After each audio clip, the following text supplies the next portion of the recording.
এটা একটা হাওয়ার দেশ। মুজাহির ভাই বাংলাদেশ নিয়ে গালি দিছে। আরে ভাই গালিটা দিছে কেন সেটা তো আগে শুনবেন। মুজাহির বাইরে যে এমন লোক নাই যে না চিনে। তো আগে ভিডিওটা দেখেন, তারপরে মতামত আপনি কমেন্ট বক্সে লিখে দেন।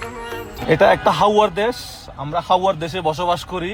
তো রানিং গাড়ি থেকে জিনিস খুলে নিয়ে গেছে, চারপাশের মানুষগুলো হা করে তাকায় আছে, সবগুলো শুয়োরের বাচ্চা রানিং গাড়ি থেকে জিনিস খুলে নিয়ে গেছে। বাকি চারপাশের মানুষগুলো হা করে তাকায় আছে, মানে কারো কোনো দায়িত্ব নাই, না আছে পুলিশ, না আছে জনগণ।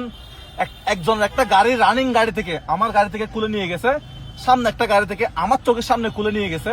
আমি জাস্ট গাড়ি থেকে বের হবো, গাড়িতে একটা স্টিক রাখি, স্টিকটা নিয়ে বের হবো, ওই সময়টাই পাই নাই। জাস্ট গাড়িটা মানে সামনের গাড়ি থেকে জিনিস খুলে নিয়ে গেছে, আমার গাড়ি থেকেও জিনিস খুলে নিয়ে গেছে। এখন এই টাকা, এই পার্স যেটা খুলছে, এটা আবার আমাকে নিজের পকেটের টাকা দিয়ে লাগাইতে হবে, কারণ আমি হাওয়ার দেশে বসবাস করি। আমি সরকারকে বছরে ট্যাক্স দিই 60,000 টাকা। আমি তেল ঢুকাই 145 টাকা করে লিটার। হ্যাঁ, আজকেই তেল নিলাম 5,600 টাকা। এখানে কমসে কম 3-4 হাজার টাকা সরকারকে ট্যাক্স দিছি। এটা হাওয়ার দেশ, হাওয়ার দেশে বসবাস করি। হ্যাঁ, তো সেজন্য আমার গাড়ির ছাদের উপরে ওই যে দুইটা বিট থাকে, গাড়ির উপরে দুইটা বিট থাকে, দুইটা বিটের মধ্যে একটা কালো বিট খুলে নিয়ে গেছে।